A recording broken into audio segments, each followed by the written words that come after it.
Vlog. Ako po ngayon mga kamami magluluto ng linataang munggo. Ito po, nagprito po muna ako ng ipanghalo po dun sa aking gulay na munggo. Mga kamamu, ang niyog agagatain ko po muna. Ayan, madami po, 2 pong niyog yan mga kamamu. Nagata ko na po, ito po ang pinakauna.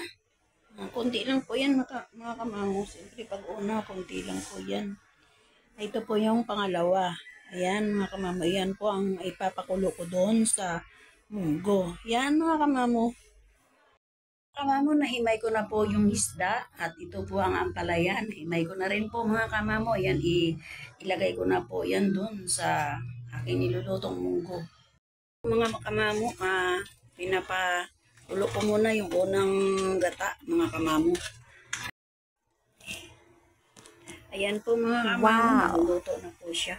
Ang sabi po nila, masarap daw po kung magluto. May halo pong pagmamahal yan mga kamamo. Ayan, maluluto na po mga kamamo.